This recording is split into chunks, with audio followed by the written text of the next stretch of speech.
नमस्कार दोस्तों, आज हम फाइनाइट स्टेट मशीन के lecture third topic minimization of finite state machine के बारे में पढ़ेंगे। इस लेक्चर में हम देखेंगे कि किसी दिए हुए फाइनाइट स्टेट मशीन को हम कैसे मिनिमाइज करते हैं या उसे कैसे रिड्यूस करते हैं।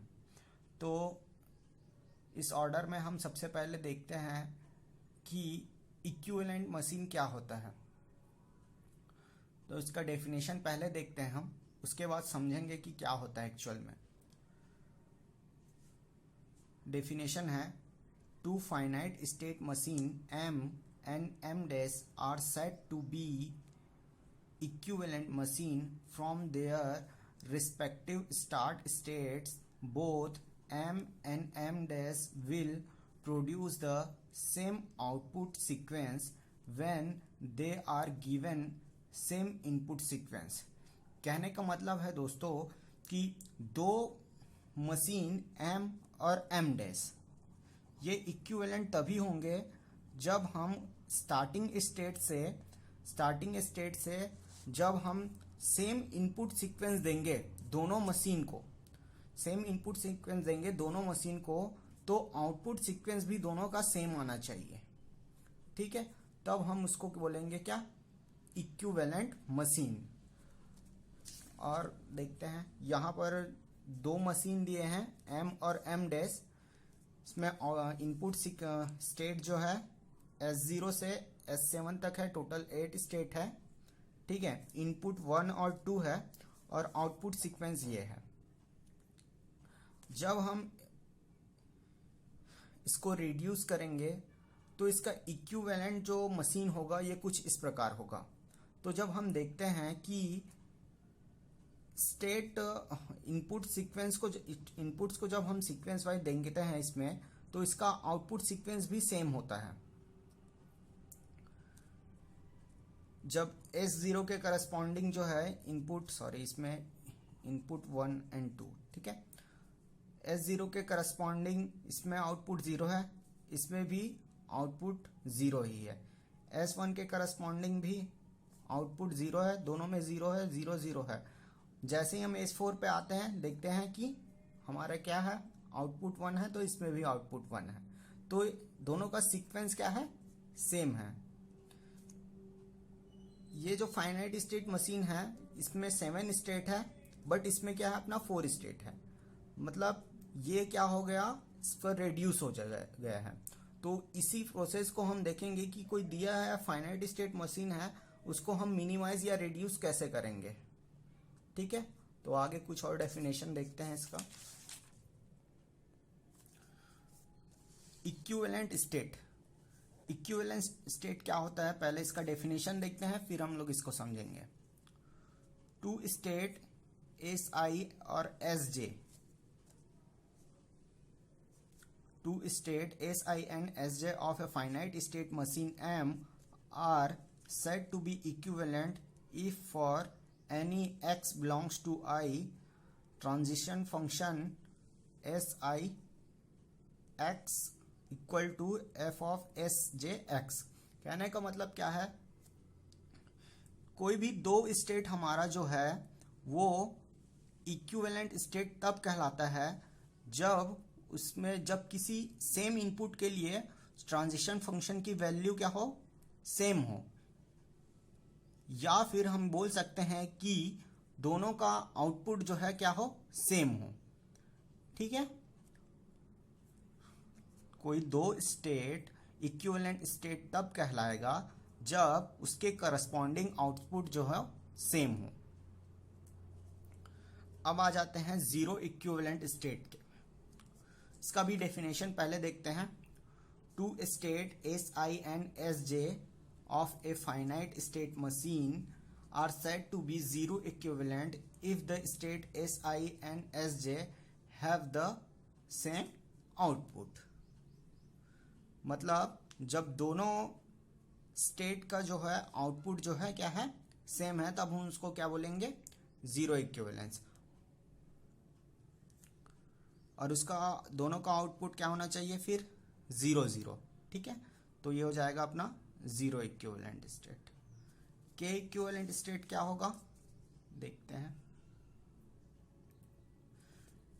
Two state S I and S J of a finite state machine are said to be K equivalent if the state Si and Sj have the same output and for every input their next state are K minus 1 equivalent।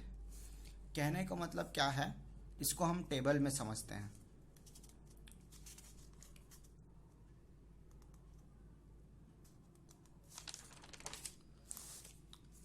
इसमें देखते हैं हम लोग, अगर हम बात करें इसमें S2 और S5 की, तो S2 और S5 हमारा इक्विवेलेंट कब कहलाएगा, इक्विवेलेंट कब कहलाएगा, जीरो इक्विवेलेंट कब कहलाएगा, जब हम देखेंगे कि इसका क्या है, हमारा आउटपुट क्या है, हमारा 0 0 है।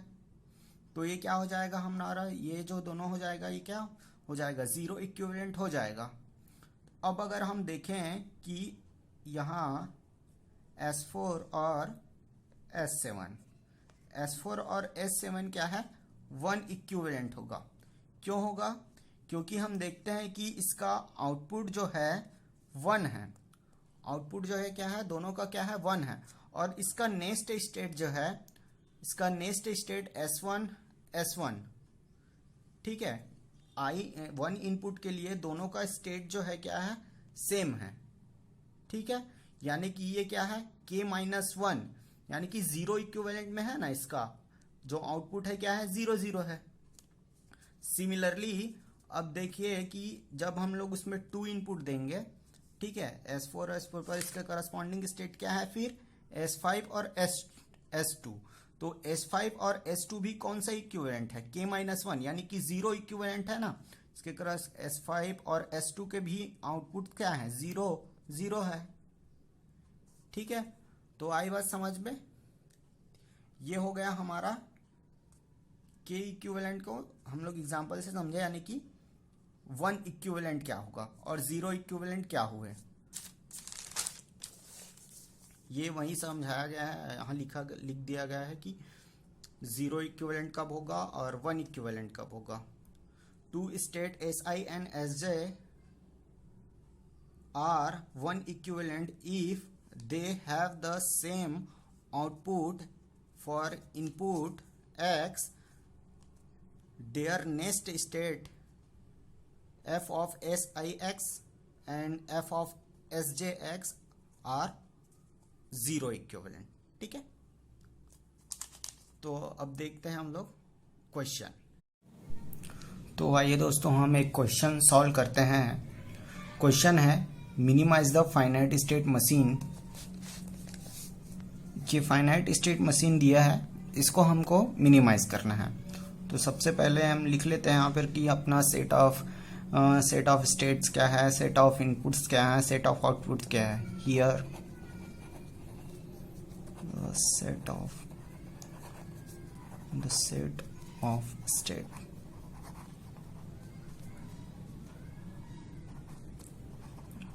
is as equal to S0 S1 S2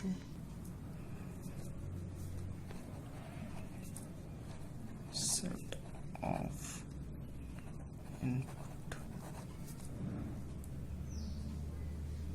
of input I equal to 0 1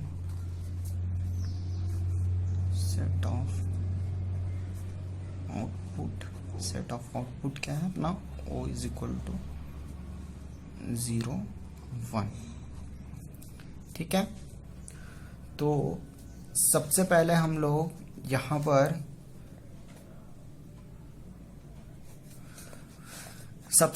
हम सबसे पहले हम लोग पाई 0 निकालेंगे। पाई 0 क्या होता है,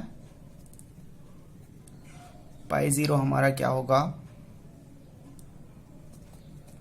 पाई 0 is the collection of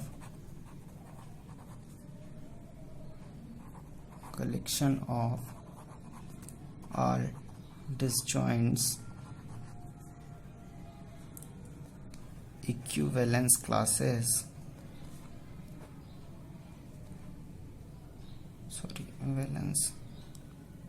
equivalence classes of the relation zero equivalent.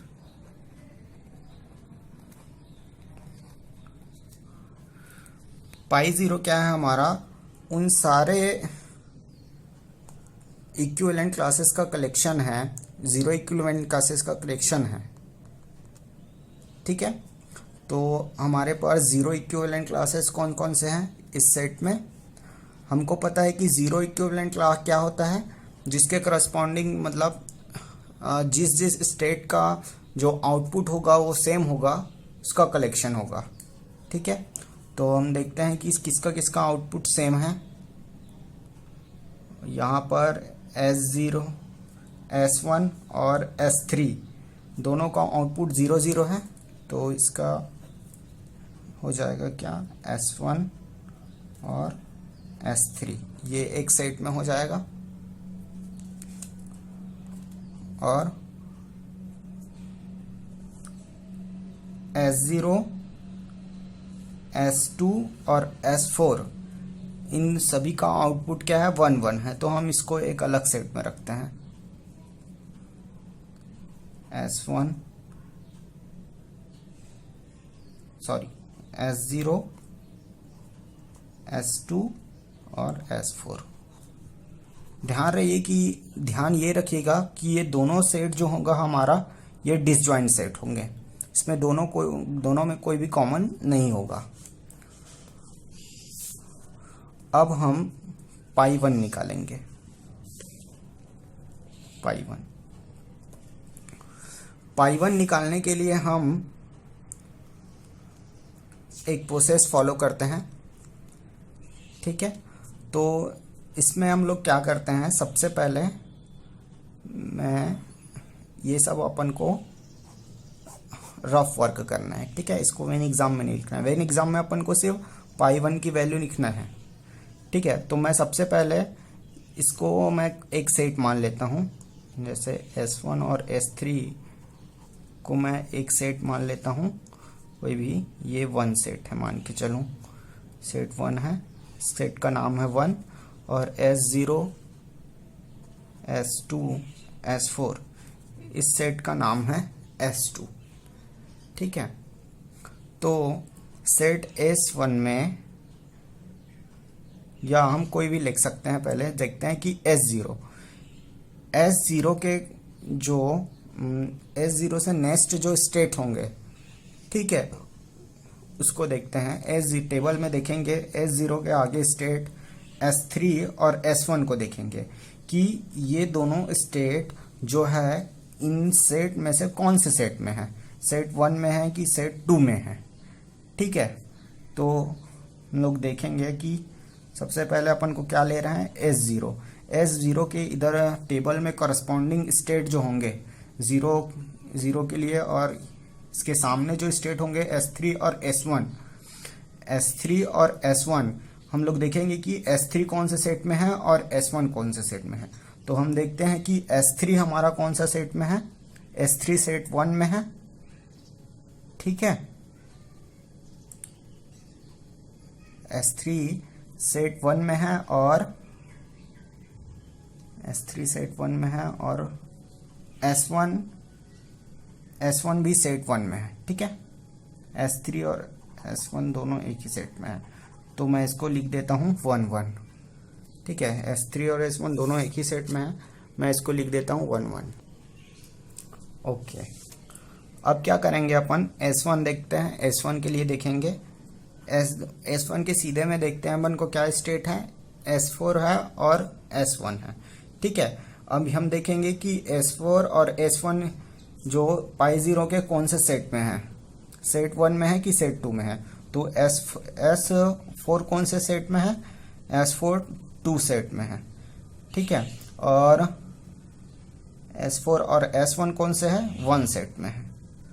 तो ये S1 के लिए जब देखेंगे तो S4 जो कौन से सेट में है, 2 सेट में है, तो 2 लिखे, ठीक है।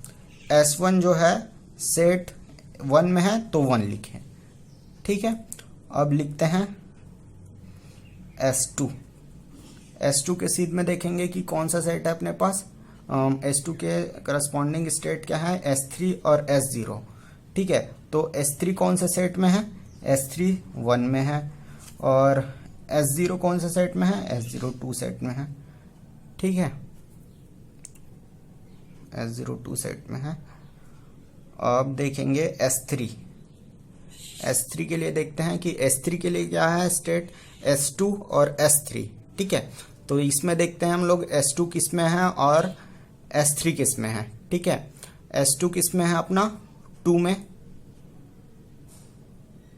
S2 2 में है, और S3 किस में है, 1 में। ओके, क्लियर, ठीक है। अब देखेंगे S4 के लिए स्टेट S1 है और स्टेट S0। स्टेट S1 किस में है, 1 में। सबसे पहले लिख लेते हैं S4 के लिए। S4 के लिए स्टेट S1 किस में है, 1 में, और स्टेट S0 किस में है, सेट 2 में, ठीक है। तो अब हम देखेंगे कि इनमें से के लिए किसके किसके वैल्यू सेम है, ठीक है। किसके लिए वैल्यू सेम है देखते हैं। तो मैं देख रहा हूं कि ये दोनों के लिए वैल्यू सेम है अपना 2 1 2 1, और इसके लिए भी 2 1 2 1 है, ठीक है। और इसके लिए भी हमारा जो वैल्यू है क्या है, सेम है 1 2 1 2। तो मैं क्या करूंगा, और इसके लिए क्या है वैल्यू सिर्फ 1 है, तो मैं क्या करूंगा, इस S1 जो S0 है इसको मैं रखूंगा सिंगल सेट में S0, ठीक है। और इन दोनों के लिए वैल्यू सेम है तो मैं इसको एक सेट में रखूंगा, ठीक है, S1 S3, ठीक। और किसके लिए वैल्यू सेम है, हाँ, S2 और S4 के लिए सेम है, तो मैं रखूंगा इसको S2 S4। ओके, ये हमारा निकल गया पाई 1। अब हमको निकालना है पाई 2, ठीक है। पाई 2 निकालते हैं। पाई 2 निकालने के लिए हम जो पाई 1 में जो अपने पास सेट्स है, डिसजॉइंट सेट्स हैं, इसको कोई नाम दे देते हैं, इसको कोई भी नाम दे देते हैं अपना, जैसे कि इसको 1 2 और 3 दे देता हूं, ठीक है। तो पाई 2 निकालने के लिए हम पाई 1 के जो अपने को डिसजॉइंट सेट मिले हैं, पाई 1 में हम इसको नाम दे देते हैं। नाम देने के लिए इसको मैं दे देता हूं S1, इसको दे देता हूं 2, और इसको दे देता हूं 3, ठीक है। तो सेम प्रोसेस हम फिर से करेंगे। क्या करेंगे, अपन देखेंगे S0 के करस्पॉन्डिंग जो स्टेट है, इसके सामने जो स्टेट है वो इन तीनों सेट में से कौन से सेट में है, ठीक है। तो सबसे पहले देखते हैं अपन,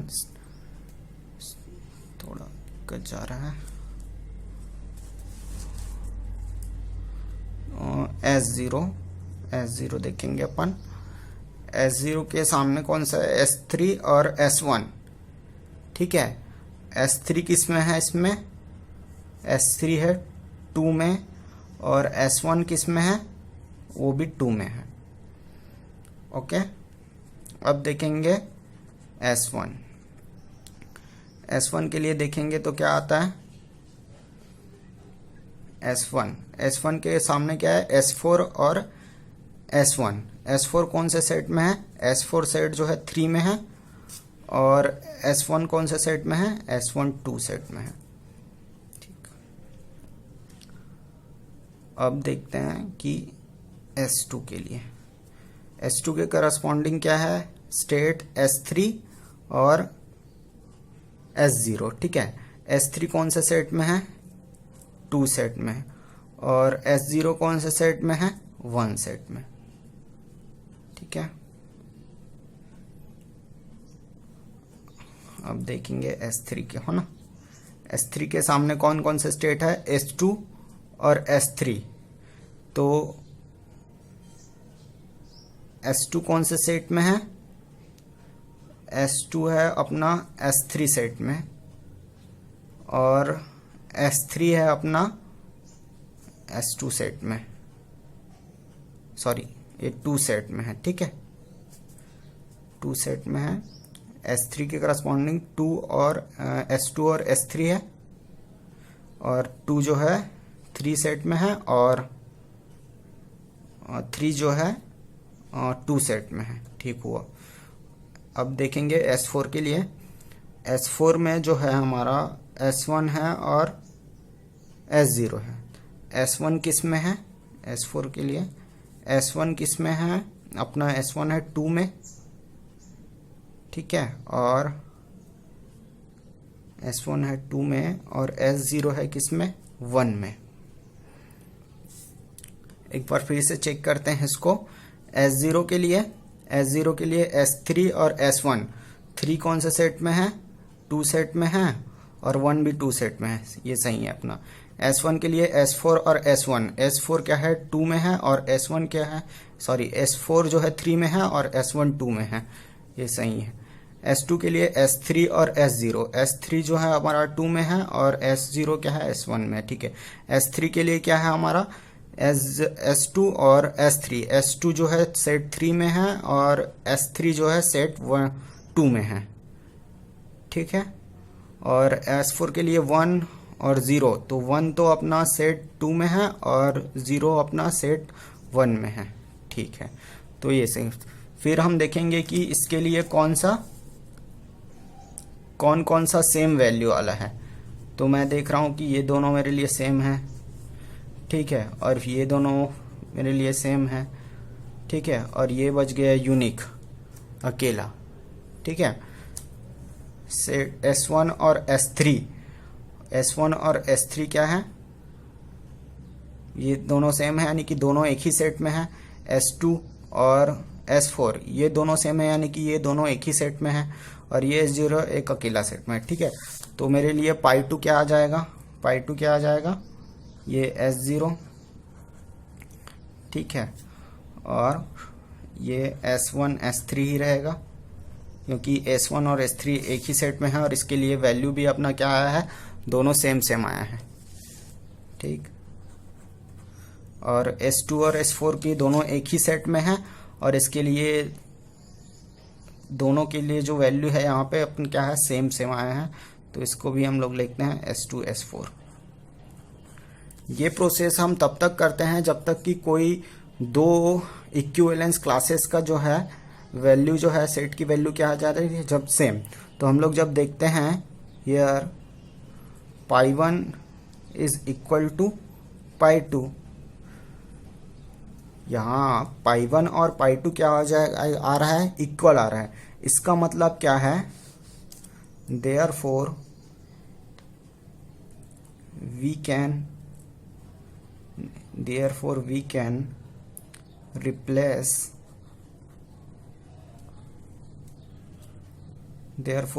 replace S3 and S4 by S1 and S2 respectively, ठीक है।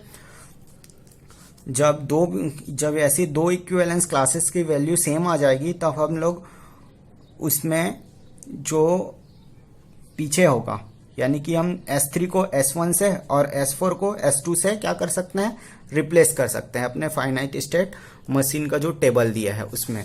तो हम लोग देखेंगे कि अब इसका जो रिड्यूस जो हो जाएगा मशीन, तो उसका टेबल कैसे होगा, ठीक है। तो देखते हैं क्या होता है। देख लें S0 S1 S2 S3।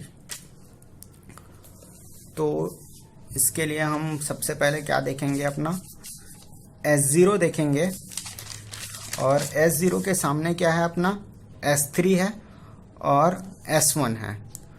तो हम लोग जब देखे थे कि S3 को हम लोग किससे रिप्लेस कर सकते हैं, S1 से, ठीक है, और S1 को अपन रिप्लेस नहीं करना है, ठीक है। तो हम लोग क्या कर देंगे, S3 के जगह क्या लिख देंगे, S1। तो दोनों के लिए क्या हो जाएगा, S1 S1। करस्पॉन्डिंग आउटपुट क्या था, S0 के करस्पॉन्डिंग आउटपुट क्या था, 1। इसको लिख लेते हैं एक बार, 1